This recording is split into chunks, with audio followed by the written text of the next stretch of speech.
financial literacy, and the human condition. Welcome to Financial Fitness with the Money Doctor, Dr. Francis Rahaim.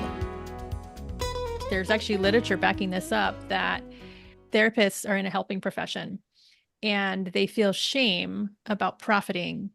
And so they have this discomfort with the fact that they have to charge. And it's so uncomfortable for them that it's then really hard for them when their clients bring up topics of money and fees. And so many therapists just avoid it. It's like, we will leave money conversations outside the room. Good luck. You're on your own to figure that out. Unfortunately, that's how it goes sometimes. Hi, it's Francis. I just wanted to take a minute to thank you for watching this video. If you're catching us on YouTube, please help us help others by clicking like, subscribe, and all notifications so you don't miss any videos. And check back for the next video. I think you're going to love it. Thanks again. For more information, you can visit us at hugyourmoney.com. Welcome to Financial Fitness. I'm Jay Dean, along with the Money Doctor, Dr. Francis Rahaim, and our guest today is Joy Slabaugh. I'm just going to sit back and learn stuff. That's what I'm going to do. Well, we're both learning stuff. I love to have her on as a guest because she's got this tie between the emotional side and the financial side, and that's where we sit as well, only she has all these designations after her name. I have PhD. She has like a list after her name, right? Will you tell us about your designation? Sure. So I first got the Certified Financial Planner designation because I wanted to go into financial planning, and I loved that. CFP. And then, yes, CFP, right? And then I really wanted to be able to specialize working with the ultra high net worth. And to do that, you really need a solid foundation in tax. So then I got a graduate degree in tax law. And I read a lot of tax code and a lot of Supreme Court cases. I love it. Yep. Such a nerd. Yes.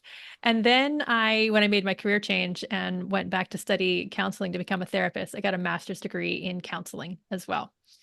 So I've got CFP, MTax, and MA, which is my master's in counseling. And then I'm also a licensed therapist, and that's a set of letters. LPCMH is the set that I have right now. Interesting. So I say that sometimes I'm an education junkie and I love to meet people who just love to, oh, there's something new. Let's learn about that. Maybe that will be interesting.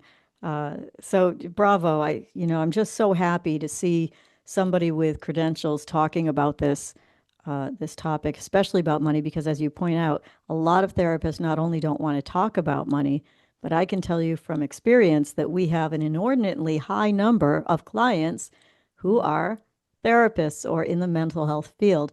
And I've done a study, a 1-by-1 study, asking each one of them when they come on board, why do you think this is? Why do you think we have so many people in the mental health field? And the best answer I heard was from a Harvard grad, actually. And she was pretty young, but she said, I think we're used to asking for help. We understand how to ask for help. And we're not really good with money. We're busy helping other people, running a business, and most of us aren't very good at even running our business. There's the insurance collection and all this sort of thing. And I thought that was a very quick and very articulate answer. While I was getting my graduate degree in counseling, I did a research project on fee structures that therapists use. And part of that, I really got to understand therapists' attitude toward fees and money. And similar to what your informal study has shown, what I learned, there's actually literature backing this up, that there's a lot of factors, but one of them that's really strong is therapists are in a helping profession and they feel shame about profiting in the helping profession. That if I'm here to help people, then it cheapens it if I'm also making money. And so they have this discomfort with the fact that they have to charge. And it's so uncomfortable for them that it's then really hard for them when their clients bring up topics of money and fees, because it brings up the therapist's own discomfort with fees. And so many therapists just avoid it. It's like, we will leave money conversations outside the room. Good luck. You're on your own to figure that out. Unfortunately, that's how it goes sometimes. That's really fascinating. Even I'm getting a little insight into my own psyche at the moment, because I come from a family that had, no money. And I always wanted to help people with money from the time I started working with John Hancock. But I'm in an industry that loves to capitalize on however much product they can sell somebody and the large commissions that are made on it. And I don't feel good about that. And so I had to develop this system that we have now, which is subscription based, where you can get financial wellness tools for a small amount of money monthly, right? And I have lowered my fees, unlike probably any company, right? I keep lowering my fees and making it more accessible until now, there's not even any contract. It's just on a month by month basis. You enroll. And what I've learned is that people just stay because they're happy and because they're getting results, not because they were boxed into something. And I just never wanted to add to the problem of money and managing money. And so I personally am faced sometimes with people who I know really can't afford our services, but who really need our services. And I have to try and find a way to meet that middle ground where I'm not being taken advantage of. They're getting the help they need, and everybody's okay with it. And it's taken a lot of years to finesse that. So thanks for this therapy session, Joy. Well, as you're sharing that story, Frances, I'm hearing your values, and I'm hearing how you've brought your business, structured your business to align with your values, right? Because what I'm hearing you say is that you recognize you need to make a living, and also that you value accessibility, it sounds like. You value helping people, and that it sounds like there's a value of fairness as well, to a certain extent, that you're not just making as much money as you can because you can, but there's a fairness piece, it sounds like, as well. And so I feel like I hear you share how you've adjusted your business model to really be in alignment with your values. Yeah, this show really isn't about me, but I can't resist sharing this one little tidbit with you right now. We recently started offering Hug Your Money as a group benefit. And the first group coming on board is a school. And adult students. And I just love the fact that we are able to scale this. You know, this is 217 students, all of whom will get access to these kinds of tools with the kind of support that I wanted to give. And I wouldn't have said that at all if you hadn't brought up my values. But it made me realize, yeah, we just went through a lot of work and expense and time to get this ready because I felt good about it, right? It does come into play. You can't possibly remove your emotions completely from your monetary decisions, your financial Absolutely. decisions.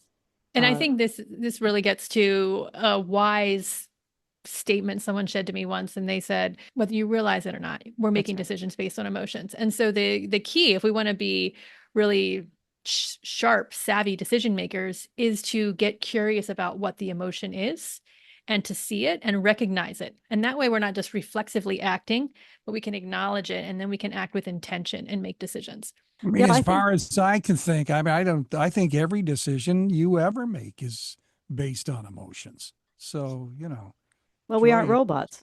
No, exactly. Not yet, anyway. Can I say something real quick about Frances too? She and I have talked about this and have done projects together. And not only do I think that the Hug Your Money and the products she offers are a great benefit. Any business would be smart to try to incorporate that somehow. But Frances also has the benefit, like she said, the first client is a school.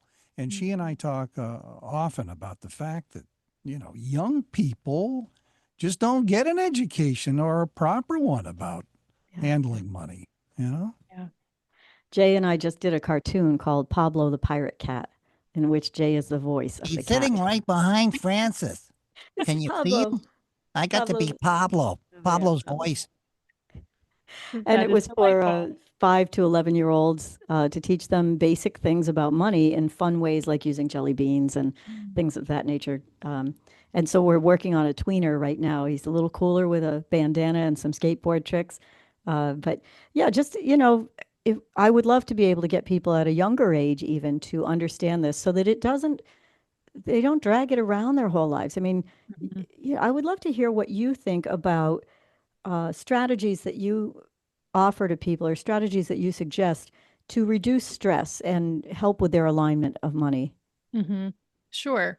So before you asked me that, I was going to ways you can help children. So that's where my mind went. But well, please do. Well, remember the question. Yeah. Tell us how to help children. I would love that. Yeah. Well, I was thinking, so I love that. It sounds like the resource you're creating. And another resource that's available for free this is one Vanguard created. It's called My Home Economy. And it's an app parents can download that at various ages of the children, you adjust it. And it's a way of teaching children financial literacy by incorporating it into the home. Like essentially, you give your kid chores and you pay them for it. But as they get older, they introduce more complex financial topics. So I just wanted to offer that resource. Thank you. We covered that partly in that cartoon as well. We used spend, save, and share jars. so that they would learn to apportion their money. But we did cover, budgeting, interest, but all in ways that kids would understand. Right. Instead of saying let's build a budget, we're saying, sometimes Pablo makes a plan before he spends all of his gold. Certainly, we're not the only resource for teaching children either, but I wanted to get something out there, and Yeah. I called Jay, and he said he was willing to do it, and it's a video book. So back to my question, though, and thank you for that little segue. And I would love for parents to, anything we can do to facilitate the conversation between parents and teachers and children so that the next generation actually has the tools they need to use those different values, different ideas they have, but to be able to implement what they want to and not have it be another thing they end up, forgive me, Joy, in Yeah. therapy over. Yeah. Okay. So strategies that you might recommend to help people lower stress. Mhm. Let's take them separately, lower stress things, and then maybe align with their wealth. Mm-hmm. Yeah. So lowering stress, I think one thing that can be really helpful is just to pause a moment and get curious with yourself. So it could even be like it can be when you're noticing stress. Can you take a minute or two? And I encourage people to just focus where in their body do they feel that stress? Bring their attention there and get curious with it. And sometimes we start to learn things about ourselves. And it might feel a little bit weird at first. Thoughts might come to mind, images might come to mind. Just go with it, right? It all, Mindfulness. yes, yes. Yeah. And when we bring curiosity to it, we can learn things about our relationship with money. So for example, you're feeling stressed about a purchase you need to make or your purchase you're considering making, carve out a few minutes and check in with your body about where you feel the tension, the stress, and just really explore that. And you can even ask it questions like, what are you stressed about? What are you afraid is going to happen? What are you hoping is going to happen? And like through this, you start to learn somewhat what some of your values are.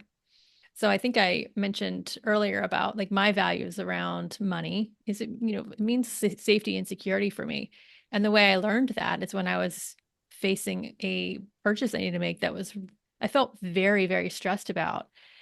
I got curious with myself. Like, what am I afraid would happen? And I was like, oh, I'm afraid that I'm going to end up, I'm going to die alone on the side of the road with no money. And it was like, this is like a $200 purchase. It feels like my reaction feels a little stronger than is actually warranted here.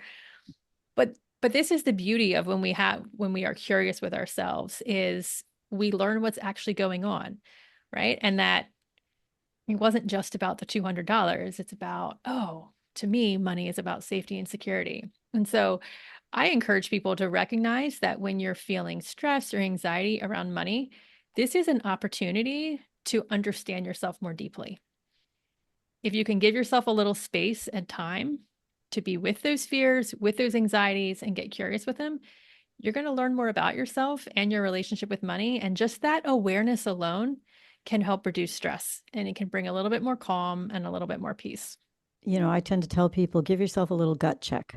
But the second thing I tell people is figure out what your worst scenario is. What's the worst that can happen? If you can live with that, then you can calm down about this decision. The worst that can happen is you're going to lose 10% of your money, or you're going to not be able to make that car payment.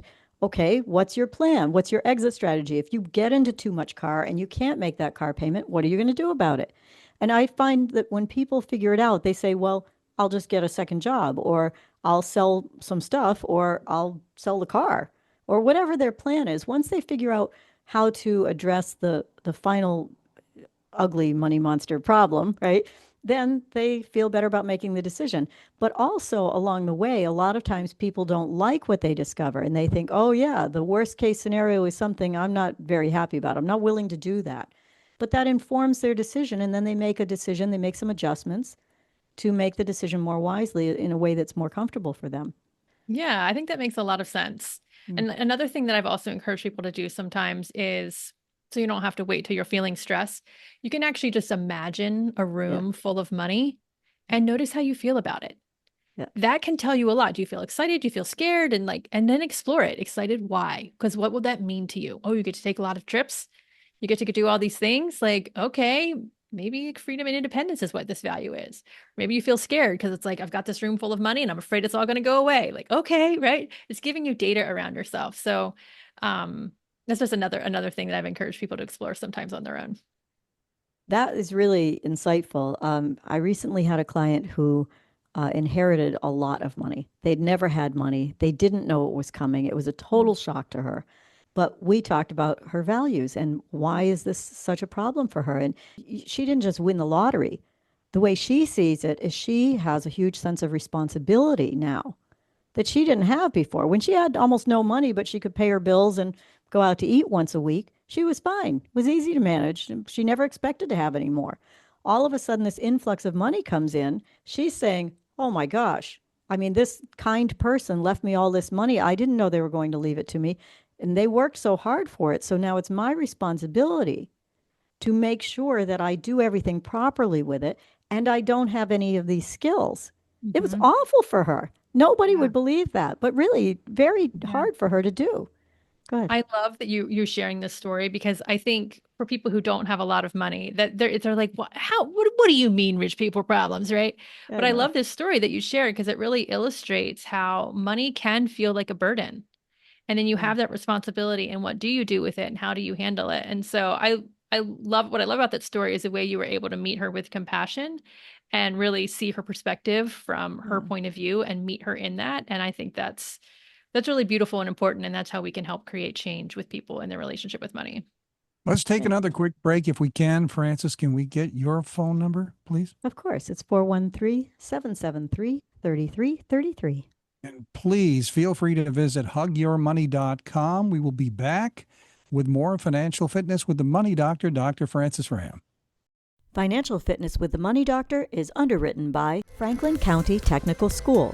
We build futures. Visit fcts.us or call 413-863-9561. Welcome back to Financial Fitness. I'm Jay Dean, along with the Money Doctor, Dr. Frances Rahaim, and Joy Slabaugh. This is a very enjoyable show. I don't think I've made it any secret that I wish financial advisors were trained a little differently than they are trained, than I was trained in the beginning, right? And that story that we had just before the break about someone inheriting a lot of money and having it really worry her. I mean, she wasn't sleeping at night, nothing, really stressed, really stressed. I was worried for her. And she was telling me stories that there are people who will prey on someone who has money. And most of us aren't ever given a skill set to know the difference. And so we don't know if the nice person telling us that this is what we should do is the right move to make or not. And the best we can do is trust our gut. And that is very hard when you're stressed or when you feel like you're in a place of urgency. So I would say, since you gave us such great advice about, how to sort of step back and check your body for stress, when somebody's in a situation of crisis management for finance and they have to act rather urgently, or at least they feel that they have to act urgently, what advice would you give somebody in that situation?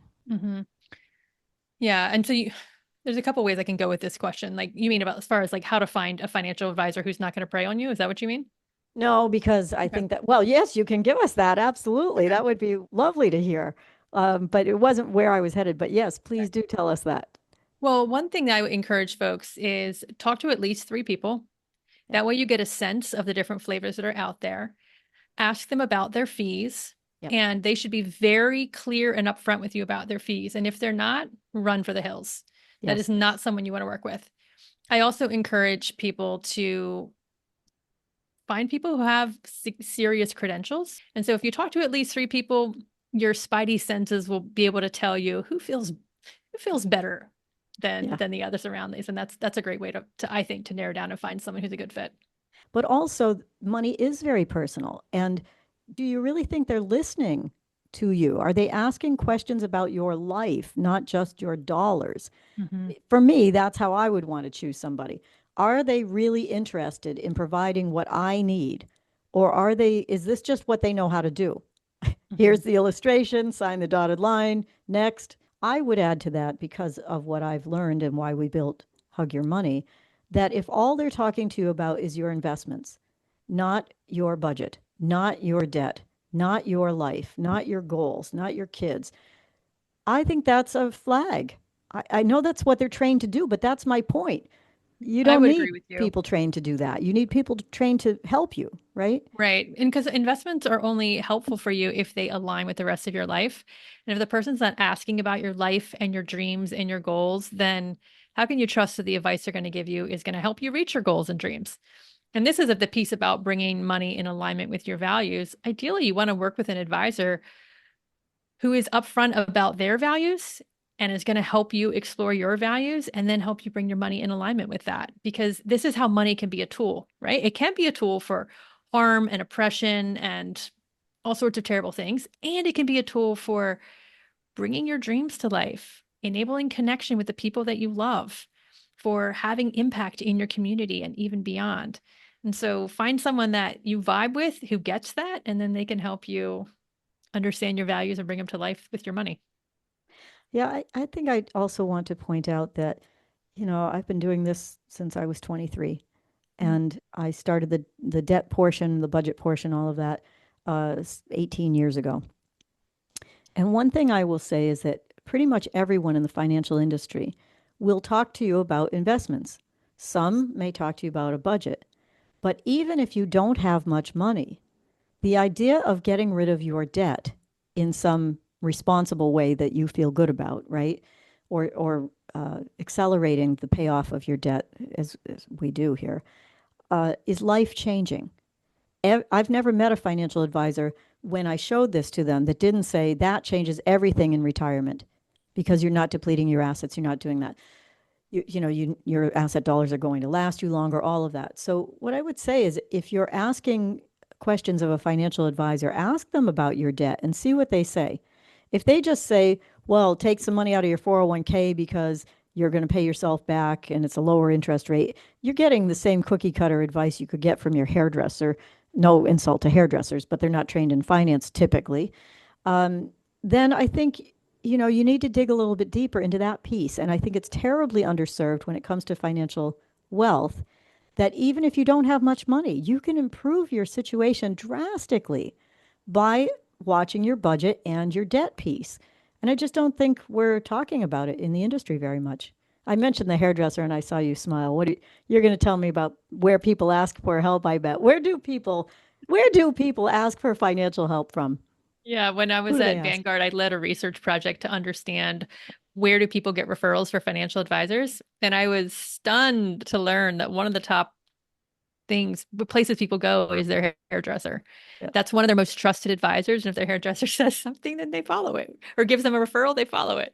If there's just one thing that you wish all financial advisors were taught, what would you hope that is?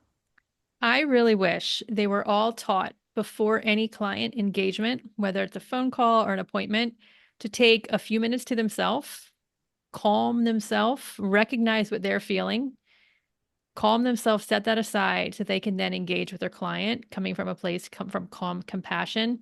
I believe that is a game changer for the advisor. They can hear more clearly. They can hear more fully what the client is saying. And it's also a game changer for the clients, because when you get to interact with someone who's coming from a place of calm compassion, it feels wonderful. And then you're not getting this agenda. You're not getting some of the things we don't like as much about the financial industry. You're not going to get those when people are coming from a place of calm compassion. So this is a really small thing that literally any advisor can do. It just takes 1 to 3 minutes before a client engagement and can be make a really big difference in themselves, their clients, the client relationship, and success for the advisor and the client. I love that piece of advice. It's not what I thought you were going to say, but I love it. Are you listening, advisors? Do this. Calm down. Just do it. Um, yeah, I think, if you're dragging your baggage into those meetings, you're doing a disservice for your clients. You have to be clear-minded, separated from things. Even if it means you're in front of the client and you have to say, I'm really sorry, I'm having a terrible day. I'm going to be right back. Even if you have to reset. But, people trust us with their livelihoods and their lives to get them to goals and things of that nature. I think we should earn that trust. And I absolutely think it should begin with some kind of compassion and an open ear and listening. I don't like that approach that you're going to get from some people. particularly when they're trying to impress you with jargon or lingo and make you feel like you don't know what you're talking about, so you should just trust them. My golden rule is you should never buy anything you don't understand. And I don't care how complex it is, any advisor worth their weight should be able to tell you in totally accessible language so that you can repeat it back to them, which I ask people to do. Tell me what you think I just said, okay? That's what you should be able to do. You should understand these complex financial products, and your advisor should be able to tell you in language you can understand. You don't need to hear them babble about the intrinsic value of a stock. You need to understand what's going to happen if the market changes, or what's going to happen if somebody dies, what's going to happen if you want to get to your money. Those are easy answers to get if someone will talk to you in a way that is certainly respectful and not talking down to you. That just irritates me when I see people that say, well, I've got this guy, I never understand what he says, but whatever he tells me, I just do it. Well, and this is like, let's put advisors on notice, right? So if if your advisor is not treating you with respect, care, and compassion, and they're not using accessible language, I have good news for you. You don't have to put up with poor treatment from your advisors or mediocre service from your advisors. There's a new cadre is emerging that can really meet you where you are. Well, we're betting on it here at Hug Your Money, I'll tell you, because that's exactly what we're scaling up for, is that sort of thing. Yeah, we're really almost out of time. So I do want to thank you, Joy, so much for joining us again. And this is a conversation I would have over and over again. I just think any information we can get out there to the public about, if you want to call it permission to challenge your advisor and to look at yourself more closely about your money and just put the fear, the guilt, the shame to the side. Your insights really remind us that money isn't just a tool. It's a mirror. It's a stressor. It's a symbol. And sometimes it's a path to healing. So, we'll be sure to share your resources and let people know how they can connect with you and your work. But thank you once again for joining us, Joy. Thank you for having me. It's been a pleasure. Thank you, Joy. My pleasure. Frances, can we get your phone number one more time? Of course. 413-773-3333. And as always, hugyourmoney.com is a great resource too. Join us again next time for another edition of Financial Fitness with the Money Doctor, Frances Rahaim.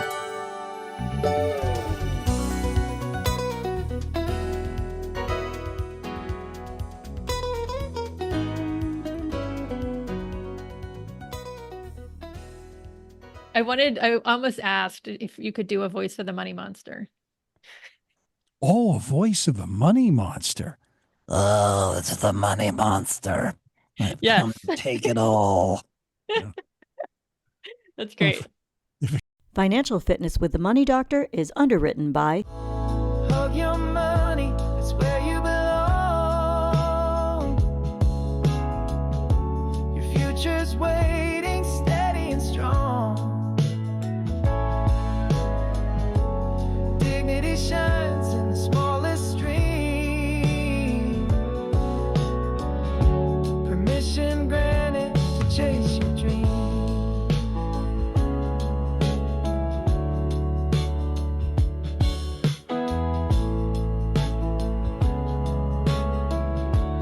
Permission granted to chase your dream.